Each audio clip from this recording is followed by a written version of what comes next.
अस्सलाम वालेकुम दोस्तों। आज मैं आपको एक वाक़या ऐसा सुनाता हूँ एक नमाज़ी का कि एक जो शख़्स था वो अपने घर से निकला तो फजर के टाइम तो बाहर बहुत अंधेरा था, तो वो खड्डे पे जो है उसका पैर आया और उसके जो कपड़े थे सारे कीचड़ गंदे हुए। अच्छा, तो फिर दोबारा वो घर गया, दोबारा उसने जो है वो कपड़े बदले और वज़ू किया, उसके बाद दोबारा नमाज़ के लिए चल पड़ा। उसके बाद दोबारा वैसे ही हुआ कि दोबारा जब वो खड्डे पे गिरा कहीं, तो दोबारा उसके कपड़े गंदे हुए। फिर दोबारा वो घर पे गया, दोबारा उसने कपड़े बदले और दोबारा उसने जो है वो वज़ू करके पाक साफ़ होके दोबारा से मस्जिद की तरफ रवाना हो गया।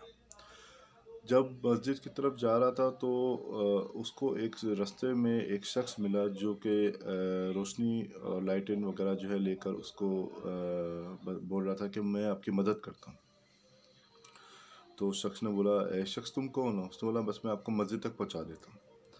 तो जब वो शख्स जो है वो मस्जिद तक पहुँचा और जब उसने नमाज अदा की, तो उसके बाद दोबारा वो शख्स जो है वो लाइटेन की मदद से उसको रोशनी पे उसके घर तक पहुँचाया। तो उस नमाज़ी ने उसको बहुत ज़्यादा जो है वो फ़ोर्स किया कि तुम बताओ तुम हो कौन?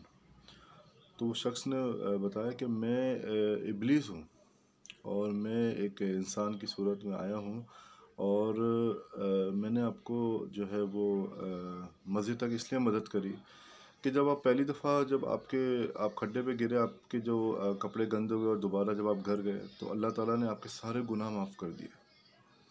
और जब दूसरी दफ़ा आप घर से निकले, जब दूसरी दफ़ा आप खड्डे पे गिरे तो अल्लाह ताला ने आपकी पूरी फैमिली की मग़फ़िरत फरमा दी। तो मैं इसीलिए जब तीसरी दफ़ा आप कहीं गिर ना जाओ किसी जगह खड्डे पे या कोई ऐसे आपके कपड़े वगैरह गंदे ना हो जिसकी वजह से आप दोबारा घर जाके साफ़ सुथरे होकर नमाज़ पढ़ने जाओ, तो मैंने इसलिए आया हूँ, कहीं मुझे ऐसा डर था, ऐसा खौफ था। इब्लीस कहता है कि मुझे ऐसा खौफ था कि कहीं ऐसा ना हो कि आपकी वजह से आपके पूरे गांव की मग़फ़िरत हो जाए। तो उसलिए जो है उसने उसको नमाज़ पढ़ने की शख्स को मदद कर दी।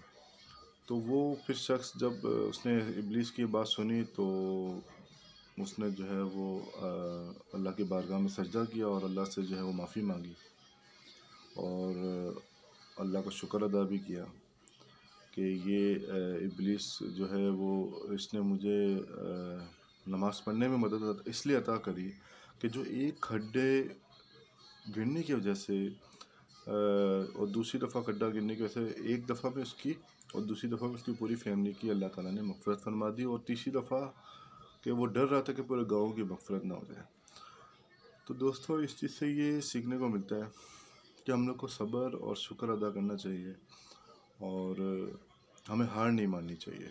मतलब ये है कि हम नेकी के रास्ते होते तो बाद दफ़ा कांटों के रास्ते लगते हैं, लेकिन हमें पीछे हटना नहीं चाहिए। और हम बाज़ दफ़ा ऐसा होता है कि नेकी करते हैं और हम ये कहते हैं कि ऐसा हमने किया है और ये हमारे साथ ऐसा हो गया, देखो ये नेकी हमारे गले में आ गई। मेरे ख़्याल में तो ये कहना नामुनासिब है और ये नहीं कहना चाहिए और अल्लाह ताला से जो है अल्लाह से माफ़ी मांगनी चाहिए।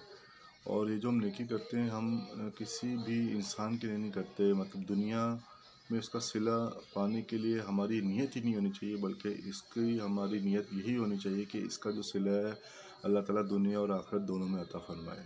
अब दुनिया में मिले नहीं मिले तो आखिरत में इंशाल्लाह आपको पूरा एक आपका ईमान होना चाहिए कि आपको आखिरत में इस नेकी का बदला ज़रूर मिलेगा। तो ये बात से ये पूरी ये जो मैंने आपको स्टोरी बताई, इससे ये बात साबित होती है कि हार नहीं माननी चाहिए नेकी करने में, चाहे जितनी भी मुश्किलात है नेकी करके ही छोड़नी चाहिए। दोस्तों अगर ये वीडियो आपको अच्छी लगी तो आप प्लीज़ सब्सक्राइब करें, लाइक करें, कमेंट्स करें और हो सके तो शेयर करें। थैंक यू, जज़ाकल्लाह।